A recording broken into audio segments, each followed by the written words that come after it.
morning. My name is Cris. I'm from Chico Xavier Spiritist Society. Today I'm bringing to you how to improve yourself, how to know yourself, and it's based on this book by name Prieto Perez. Unfortunately, it's not in English, but it's a good book because it can guide one individually, but also it can be a class that can be given as a project. So the speech today is not mine, but it's partly mine because I'm taking it from the book and then I'm incorporating my thoughts and what I've learned. So let's see if I can figure this out. Okay. So actually, first of all, let me start. In the Spirits book, Allan Kardec says, Spiritism is presented under three different aspects. One of manifestations, that of principles, and the morals that come from the manifestations, and the application of these principles. From these 3 points, we have 3 degrees of followers, learners, those that believe in the manifestations, but all we do is talk about them. All we do is share about them. Those who understand the manifestations and what they mean, what the moral lesson is behind them.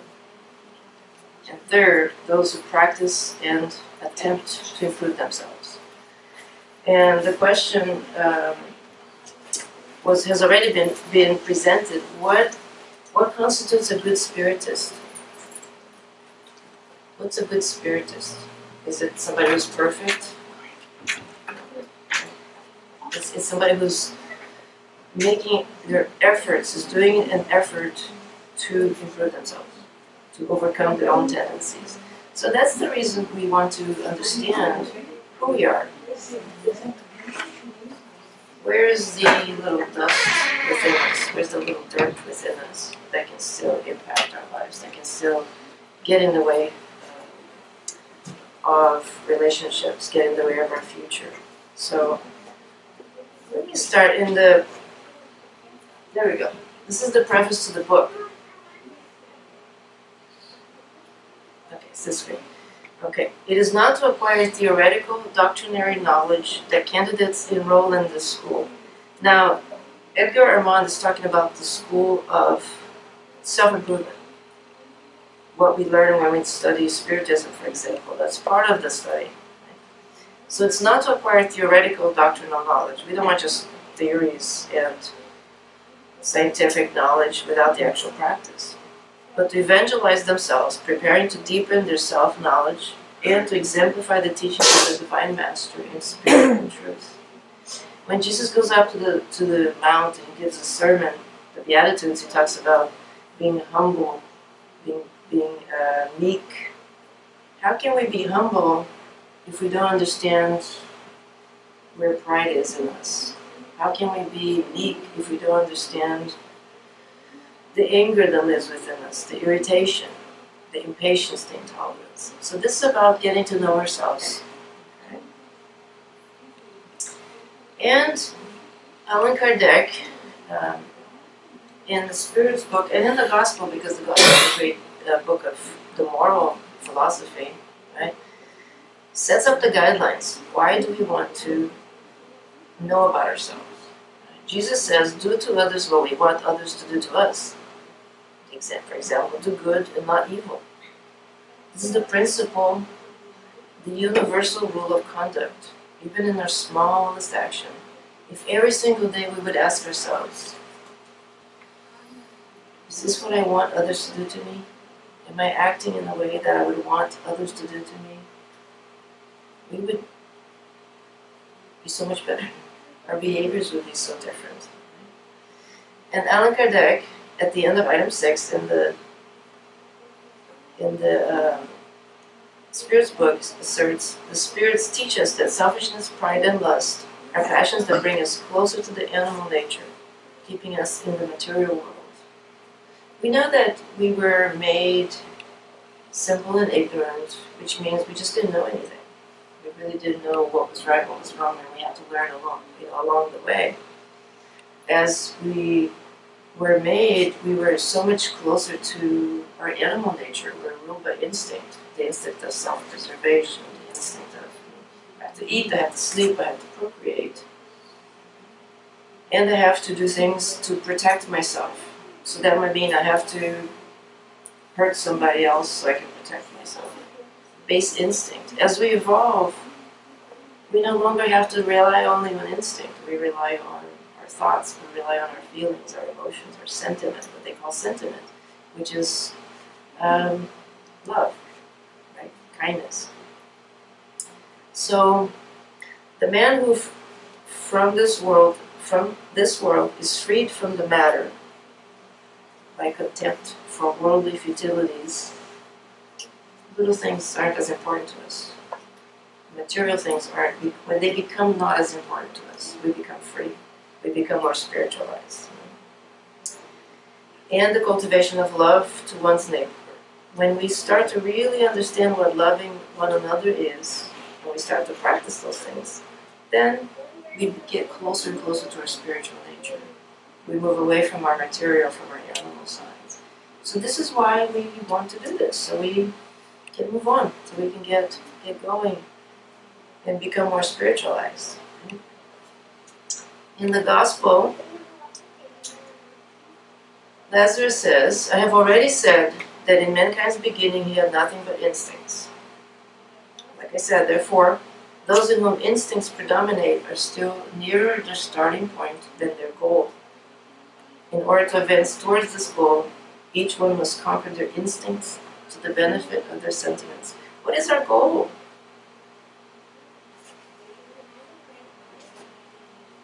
I have a friend who used to say, our goal is to become angels. That's the end result. That's the progression. We are born, we are created, simple and ignorant, and we evolve through successive lives, right? Through our experiences, through our expiation, through our learning. We can become better and better and better and better. And one day we can become pure spirits. Jesus has already trailed this path. We don't know how many lives he had to go through. We don't know all the experiences he went through.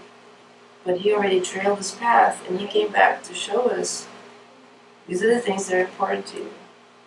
Be meek, be humble, be kind, be loving, forgive. Right? Because he knows he already got there. So this is our turn. We're working in that direction. Right? And Spiritism has come to show us how to do that. Because Spiritism is a good learning. And Spiritism says, with Spiritism, humanity must enter a new phase, that of moral progress, which is its inevitable consequence. Did we have a question? Yeah, I was just thinking, some people say there are two goals, self-realization and God-realization, which is kind of like becoming an angel, but I just thought that's kind of a different way of looking at it. I think they're one and the same. Are they? I think so. Because we are all, when we get to that level of pure spirits, we are all connected. There is no me, really, because I know I'm in tune with what God wants. My thoughts, my feelings are in tune with goodness. And you and I are in tune with the same thing. It's almost like we're the same people. You know, because we want the same things. We are so in tune. And that's the beauty of it. We're not there yet. Right? We think very differently. We do things very differently. And that's why we want to look at this.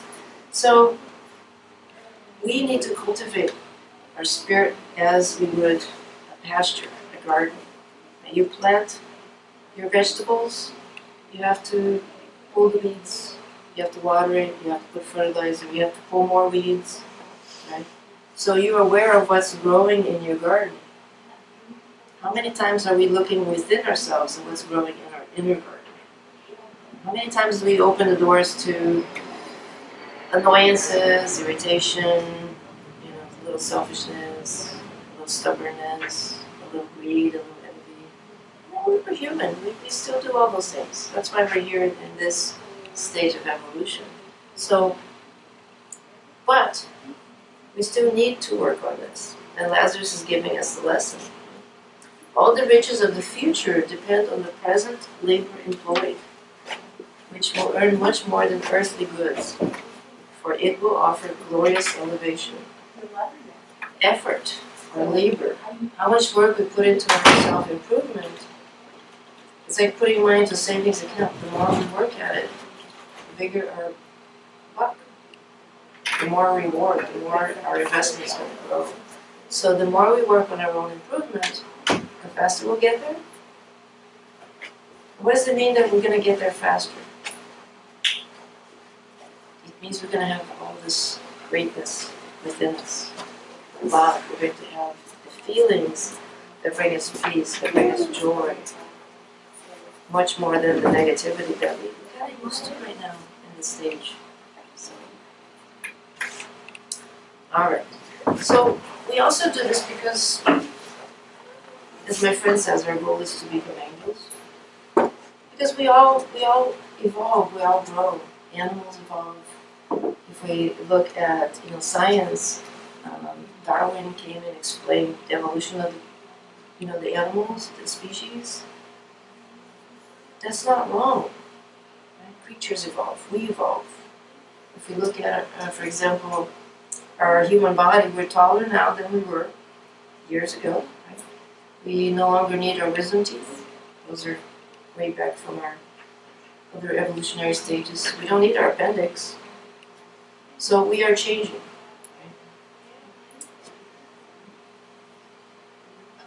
We also change in how we see things, in our perspective, when we stop to think. And we go to school to waste time, to learn, hopefully. We grow, we work, we learn new things. So our minds are evolving, our intellect is changing. We have a greater intellectual capacity than we did 500 years ago. We know more. We have technology. We have things that we've created because we're evolving, because we're changing in this way. In our morality, we no longer go out and club people to death because they took my steak. So we are evolving in how we behave as well. So we all grow. We all continue to grow. Why else do we want to grow? When we change ourselves who we are as individuals, we help humanity. Now we have a room with 10, 12 people. 10, 12 people that are changing. Now we go into our homes, we bring this awareness to 2, 3, 4, 5 other people.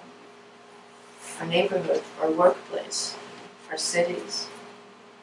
We know that the planet is undergoing a lot of turmoil right now. There are still a lot of people that are struggling to change, struggling to learn goodness.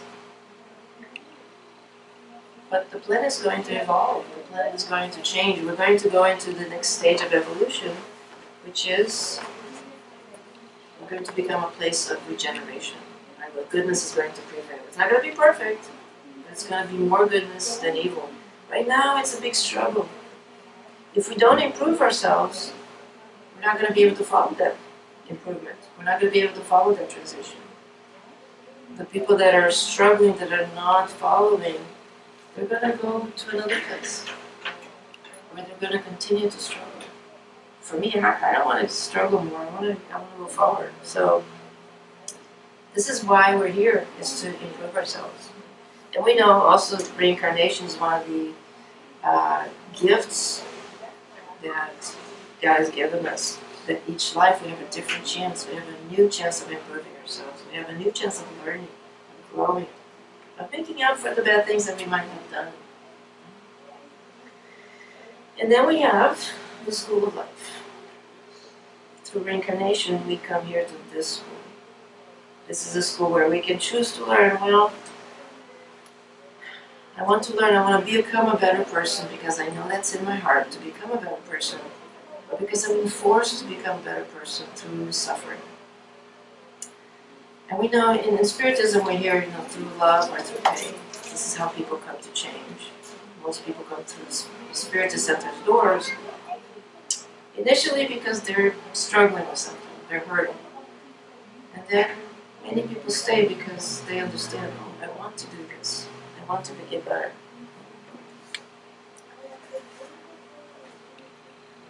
So we have a choice. We can begin today or we can postpone it.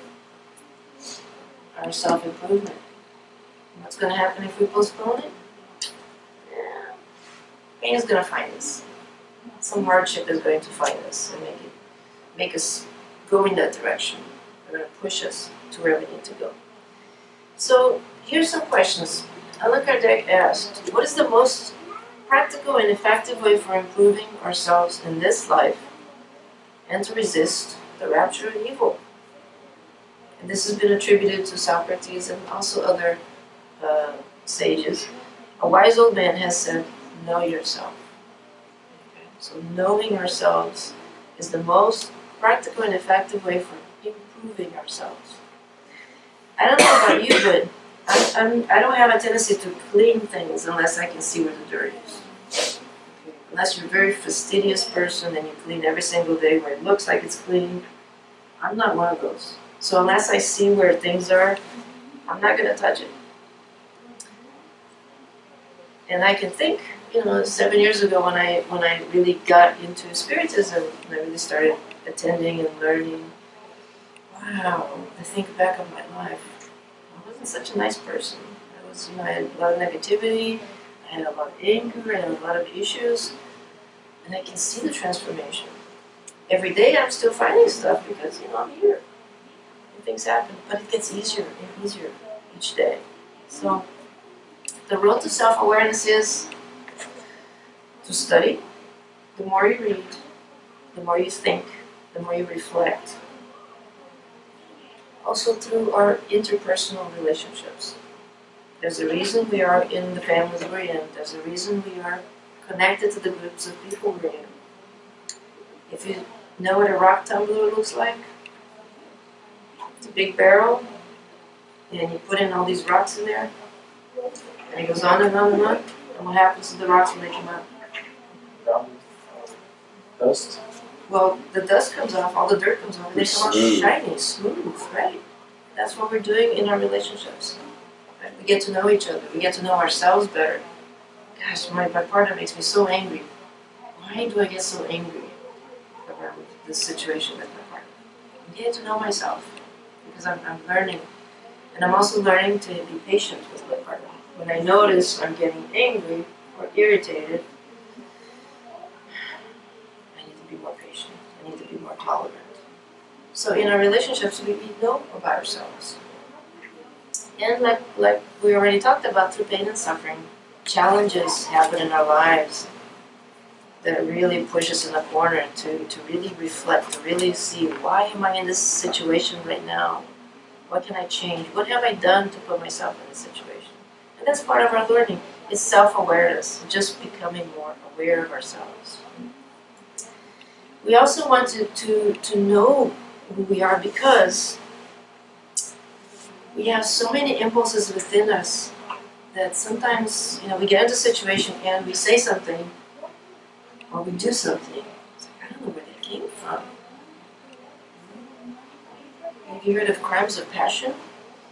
People do things, sometimes they do horrible things in the moment. They didn't realize, I had this thing inside me. Wow. So we want to know so that we're not unconsciously reflecting our emotions, thoughts, attractions, repulsions, sympathies, antipathies, aspirations, and repressions. Okay? We want to have our feelings inside us be defined, be clear, so that we're not caught off guard. So if Claudio steps on my foot, I'm not going to yell at him because I'm going to be aware, something happened here. I can stop myself and I can try to understand and see what Claudio meant so that I don't yell at him. But if I'm not aware of myself, my tendency is going to be, to beat up on you. And I don't want to do that. So it's for us to know, so we can stop ourselves. How many times have you found yourselves in a situation and you responded aggressively? It came out of nowhere. Right? So, here's some questions for you. And this is why I like this book, because each chapter has different ways questioning to help us reflect and work on ourselves. So the first one is, do you believe you know yourself in enough depth to identify what drives you? So this is for you to reflect, to think about. Have you attempted to discover the reasons behind your main impulsive actions in the fields of emotions? If you try to stop and think, why was I so aggressive in that moment? Why did I react in this way in that situation? How do you react when you feel that you have offended somebody? Are you sorry? Do you feel restless about it? Do you feel indifferent? It doesn't matter, I don't care. Do you ask for forgiveness? Do you beat yourself up? So how are you in these situations? The next question. Are you saddened when you find in your inner self feelings that you have not been able to tame yet? I know I am. It really bothers me. I'm impatient with myself. I want to get better. Have you tried to identify your main faults or imperfections? I was at a Spiritist center 7-8 years ago in Brazil. I went in for treatment.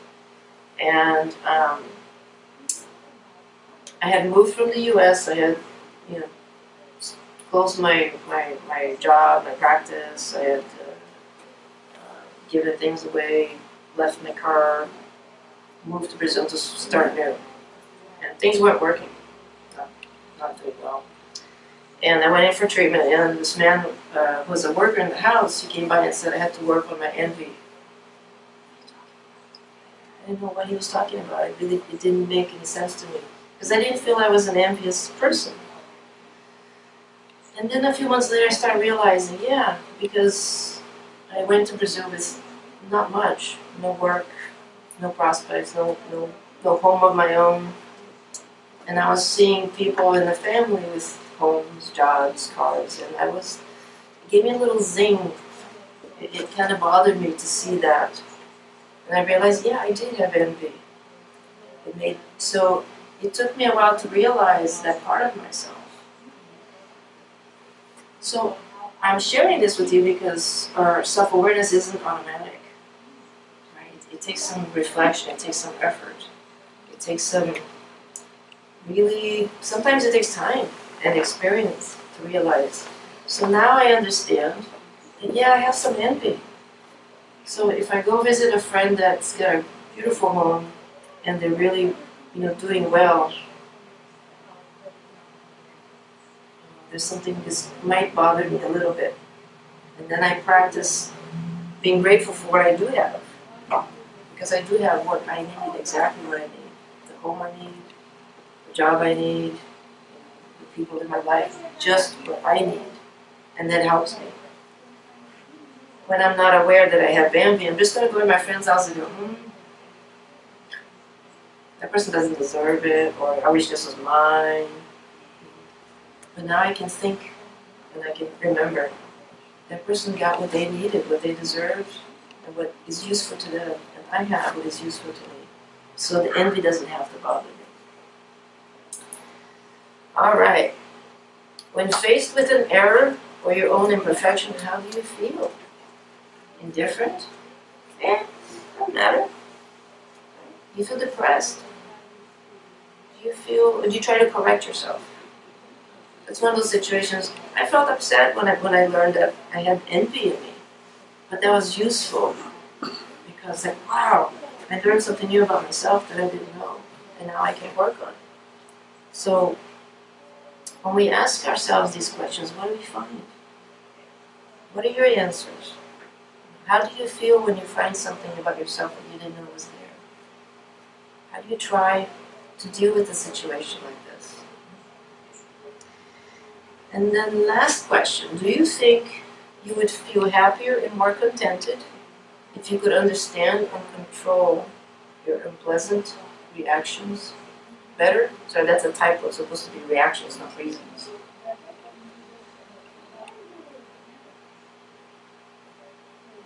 Would it make your life easier if you had more control over your inner self? And you could understand your feelings and your reactions. So, I'm giving you the answers to these questions, the resources. They're coming from the Spirit's book, from Heaven and Hell, and from Right Direction by the Spirit Emmanuel. So all of these resources are ways for us to improve ourselves, for us to know ourselves better. And what are the things we can change? In the book is divided into 3 main sections. The first one is talking about vices. And please forgive any typos in my presentation. First of all, public speaking makes me nervous, and when I'm nervous I speak fast. So thank you for your patience, and I'm going to try to do my best. But what we have here is little steps. When we're simple and ignorant, ruled by instinct, then our intellect, and then our moral side starts growing through our virtues. So the first thing is vices. What are vices? And this is another typo because we don't smoke alcohol. Smoking, right? Drinking, gluttony, gambling. There are other vices, but these are the ones that they talk about in this book. Any sexual abuse of sexuality.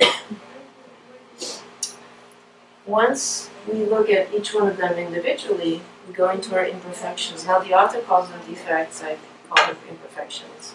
And what are imperfections? Imperfections are the things that still keep us here on this earth. Let's say we're not ready to move on to a happy world yet. We're not ready to sit at the table with angels yet. We're still pretty much material in so many ways. And those are pride and vanity, envy, jealousy, greed, or hate, remorse, aggression, vengeance, right? Personalism. And personalism, I think, is a Brazilian word, Portuguese word. I don't know if it has a direct translation to English, but personalism is kind of like pride is where I'm the center of the world. I know better than you. Your opinion doesn't count. My opinion is what matters. Maybe egoism. It's something like ego. Yeah, I think that would be a good way of translating. So, working the ego, slander, the bad habits of talking about each other, our intolerance, our impatience, negligence, idleness, and everything else that's left behind from our previous lives, our previous bad tendencies. So there are chapters that talk about each of these imperfections, and they detail the various ways that they show themselves in our lives, so that we can reflect, so that we can pay attention. So for example, if you were to do a study book, a study group, or in your Spiritism class, each week you could pick an imperfection to study, to notice in yourselves for that week, and then come back as a group and say, you know, this week I noticed I was impatient in this kind of situation, and somebody else will share their experience. And as a group, we all grow together. We all become more and more aware. Now, once we get through the vices, we get through all the imperfections, we go into the virtues. So we clean house, and now we start rebuilding. And we want to build humility, modesty, temperance, resignation, prudence, compassion, generosity, beneficence, affability, friendliness, forgiveness, gentleness, pacification, communion, renunciation, benevolence, mercy, patience, meekness, vigilance, self-denial, dedication, devotion. These are all the things that the author has identified as virtues. There may be more. But Jesus, when he was on purpose. He was born in a very humble situation. Right? He could have been born the child of a king. He was born the child of a carpenter. He was, born in a manger, right? In very humble conditions, let's say. He didn't have money growing up. All he had was the clothes on his body and the sandals on his feet, and he traveled and he healed and he taught. He really showed us what it means to be humble. He didn't say, I'm only going to talk to the doctors of the law. I'm only going to talk to the priests or the kings. No, he went to the colonies of lepers. He went to the dens of thieves and the prostitutes and the tax collectors. He went to talk to the people that are considered the lowliest of the low. So he really showed us how to be humble. Now, if you have seen the t-shirt or it has to say WWJD, has anybody ever seen what this is? WWJD stands for What Would Jesus Do? What would Jesus do? In any situation, what would Jesus do? We can learn all these things by just asking ourselves, what would Jesus do? We can practice all the things that Jesus did. He was kind, he was gentle, he was firm, but he was gentle. He taught forgiveness. He didn't hold a grudge on the cross. When he's dying, he doesn't say, you, and you are all bad people. No, he said, God, Father, forgive them. They don't know what they do. So his last moments, he taught us to be forgiven. Right? Communion. Anybody that wanted to meet with him, that wanted to sit with him, he welcomed. Any riches he renounced. He didn't want any of that. He was merciful. Even when they were beating him in prison, he didn't raise a hand, he didn't raise his voice. He just accepted. We're not so good at that yet. But that's why we have to look at the imperfections. We have to work on these things here. So we can clean house and build up. And each day is a new opportunity. That's the beauty of this life. It's the beauty of reincarnation. It's such a gift that God has given us that we don't remember things from our previous lives. Because we have so much baggage from them. We just have today to work. How am I a negative person? How am I not practicing these things that I can learn, that I can improve myself? And in the Gospel according to Spiritism, somebody asks St. Augustine, how do you improve yourself? How do you become a better human being? And St. Augustine tells us, do what I did during my life on the earth. At the end of the journey, I asked my conscience, reviewed what I had done, and asked myself if I wasn't amiss in any duties, and if anyone might have any complaints of me. So this is a great practice at bedtime.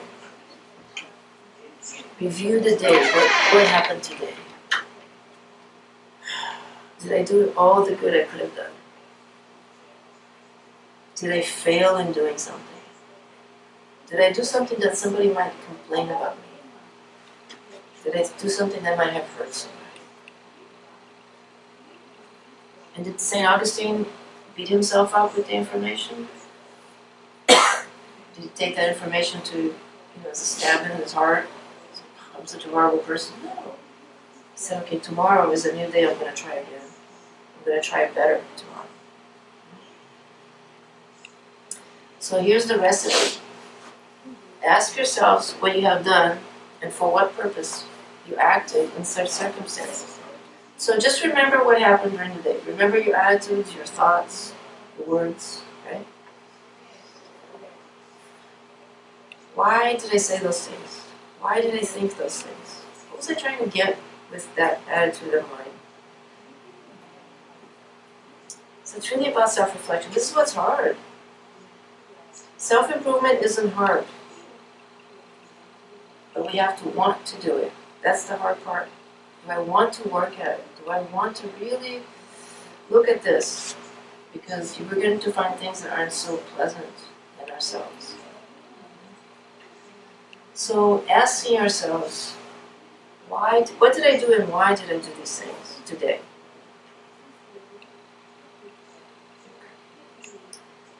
Sometimes we defend ourselves. We don't want to see those parts of ourselves.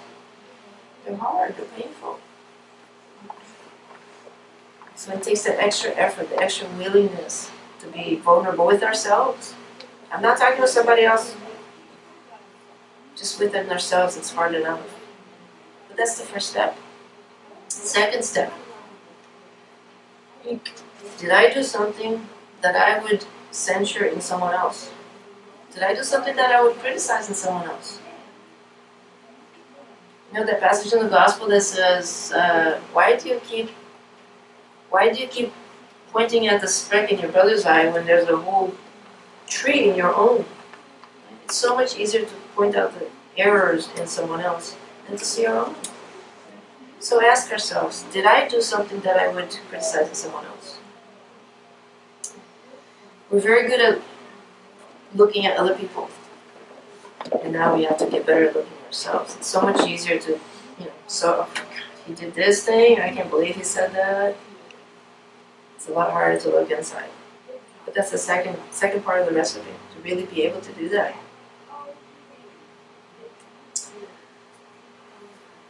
This is a hard one. Ask yourselves if you did something that you would not dare confess. That's tough. What if somebody found out what I did, what I said, what I thought? Would I be proud of those things? That's a good question. Would I want to act that way again? So, how would we feel if our acts and our attitudes were brought out in the open? That could be shaming, right? Embarrassing. So, this is the question. Did I do something that would create me shame, embarrassment, guilt, if everybody in the world knew it? All right. Number 4. Ask if it pleased God to call me at this point to re-enter the world of the spirits, where nothing is hidden. Would I have nothing to fear before anyone? If we were to disincarnate right now and come face to face with the spiritual world, with God, with our own conscience, would we have nothing to fear? That's a tough one. I don't know. That's why we need to clean up house, right? So, before its decision, it says reflect on how the situation would be if we died right now. Right? You just had a fight with somebody, you had an argument with somebody cut us off on the freeway and we send a, not such a nice thought towards them. And in that moment, we have to answer for that act, that thought, such a small thing. Wow, big impact. Every day we have opportunities to change. Every day we have opportunities to show who we really are. At the bank, in line, we walk by somebody on the street asking for money. Our boss says something we don't like. What's really happening inside? What's our attitude? What's our thoughts? If I had to answer my own conscience at that very moment, it might not be so nice. I might not feel so good about myself. So this is the question. How would I feel if I had to answer to God right now? If I had to answer to my conscience right now? So at the end of the night, so far you have 4 questions to ask yourself.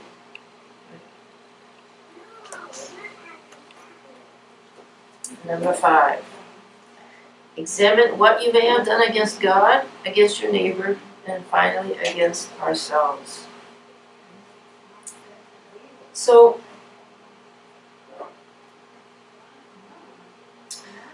I'm going to read this part and I'll talk about it. We confuse mechanical repetition of words in talking to God. We don't really understand God yet. We're not ready for that yet. We don't really understand why things happen the way they happen. We're not ready for a full explanation. We have a much better explanation with Spiritism that explains the meaning of life, where we're going, where we came from. But we're not ready for a full explanation. So, sometimes we still get in situations where we rebel, we get angry at God. We don't understand, or we get fearful. Oh my God, I'm about to lose my job. How am I going to pay my bills? How am I going to survive? If I have real faith, deep faith, I'm going to understand that this is for my own good. There's a reason for it, first of all. Right? That God provides, and that the spirit is more important than the physical body. And that's going to give me a solid foundation to deal with any challenge in life. But we're not that strong yet. So we get angry at God, we question God. So in what ways is our faith not strong enough? In what ways are we still acting or thinking or having attitudes that are contrary to what Jesus has taught us, what God wants for us? In what ways are we not understanding the path? In what ways are we not understanding what God wants? So,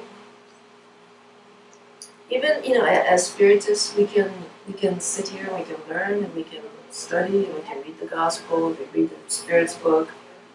But until we apply what we're learning in ourselves to really understand who we are and why we are this way and what we need to change, we're not making a lot of progress. So in that way, we are still doing things against God, against ourselves, because we're not practicing, we're not improving ourselves, and likely we're not going to be doing good things towards our neighbors, because we're still going to be selfish and prideful. So that's the last question. What am I doing against God, against my neighbor, against myself? Am I doing the best I can to really understand the situation, to accept the situation, to be loving instead of impatient, to be kind instead of selfish, to be forgiving instead of holding a resentment against somebody, against God? Am I taking care of myself? The last question is, am I taking good care of my body and soul?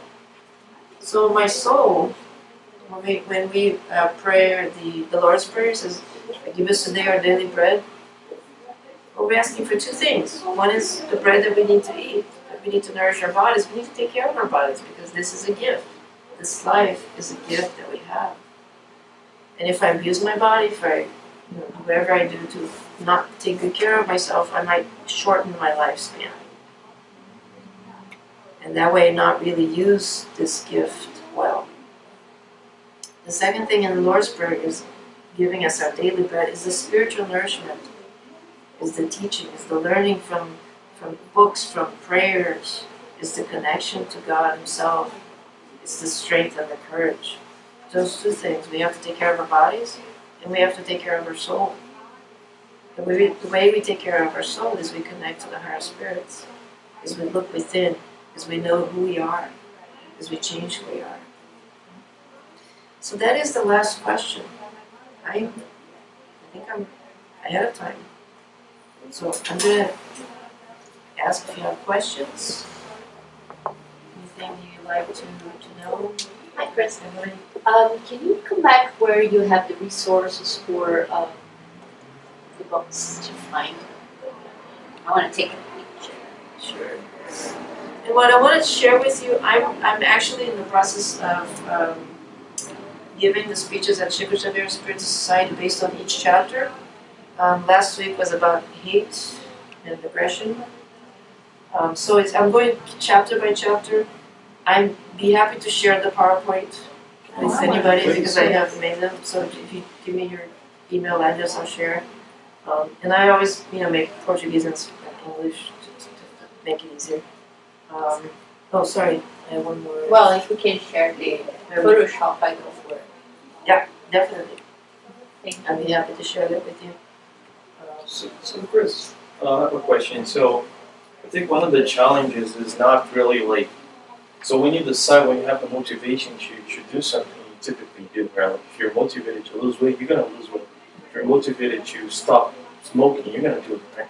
So does the book comment anything about like how do you find this motivation? Like how do you, does it touch upon that as well?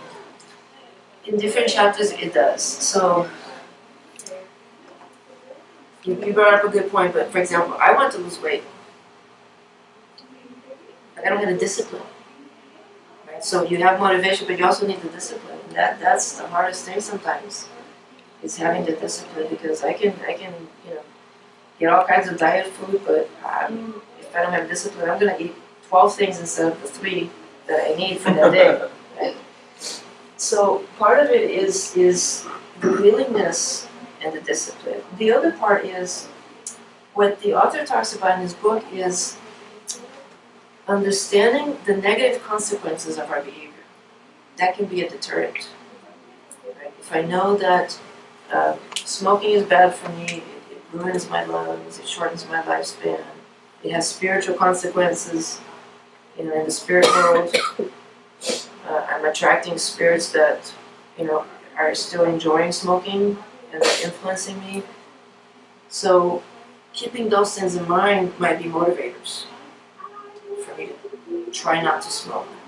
So he does talk about the motivation, he does talk about that.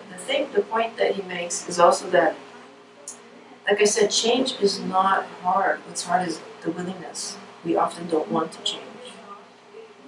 If we really want to, and smoking is a good one. I used to be a smoker, and I don't know how many times I tried to quit, right? But for me, it was the fear of getting lung cancer. And it's, after several attempts, now it's been like 17 years that I haven't smoked. But I know plenty of people say, yeah, I want to quit. But I don't believe it. I just don't believe it. I know it's hard, because I struggled with it for so many years. But you have to want to. You have to want to, you have to have the discipline. You have to have a motivation that's either something better is going to happen, or I don't want this bad thing to happen. And the book does talk about that. So, yeah. Questions? Any other I questions? found that as it pertains to things in my body, as time goes by and I'm practicing bad things, bad habits, whatever the case is, my body starts to talk to me. And if we're on this path and we pay attention, which most of us probably do, to ourselves deep inside, you'll hear your body talking to you in some little way, some little pain, some little, I'm so out of breath, or something's going to talk to you. So tired, right? Like, So I'm always so tired, I can't sleep, I'm always thirsty, whatever it is, your body's going to talk to you.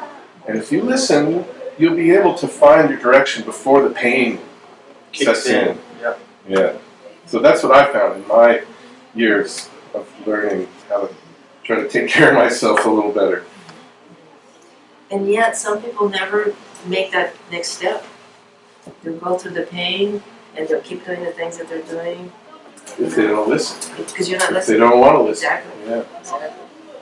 And that's why it's so important to look at ourselves so that we can see making change. And in terms of our inner transformation, our conscience is talking with us all the time.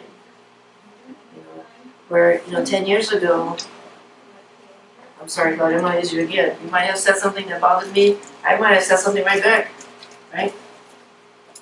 Now I start myself. Wait, why am I thinking that way? Wait, do I want to say that? How's that going to impact God? It's going to hurt his feelings, right? I'm not always perfect, but let's say now if I do react, my conscience immediately says, "Oh, you shouldn't have done that." Right? Whereas before, it might have taken me a couple of months to figure that out. So we get better. Our conscience starts talking to us. It's like the volume goes up because we can hear it better now, right? The more aware we are, we can hear it better. And so sometimes we're able to even stop ourselves. So that's the wonderful part, because we don't have to react. It's an indication. The more we know about ourselves, the better we can hear our conscience. And sometimes we hear it and we still act. Yep. Right? But it's getting better. It's an improvement. You know, maybe 10 years you wouldn't have thought, oh, you know, go apologize, why should I do that? Right? Yep. But now you're like, oh. So that's our progress. Like you said, it's progress. I'm going to show you the last slide. So Lao Tzu, not a spiritist, but it makes sense. Watch your thoughts, they become words. Watch your words, they become actions. Watch your actions, they become habits. Watch your habits, they become character. Watch your character, it becomes your destiny. It's a spiritist message. So we know that our actions, who we are, what we do in this life, is going to lead us into our next life. And the experiences we have to go through are based on what we did in the previous life, in previous lives. So you might have been a spiritist in some way. So thank you so much for your patience. I wanted to let you know I did bring some of the books if anybody's interested. Again, they're not in English. Cris, what is this book about? It's called the Manual Prático do Espírito, do Espírita, Spiritist Practical Manual. It's all about self-transformation based on the spiritual.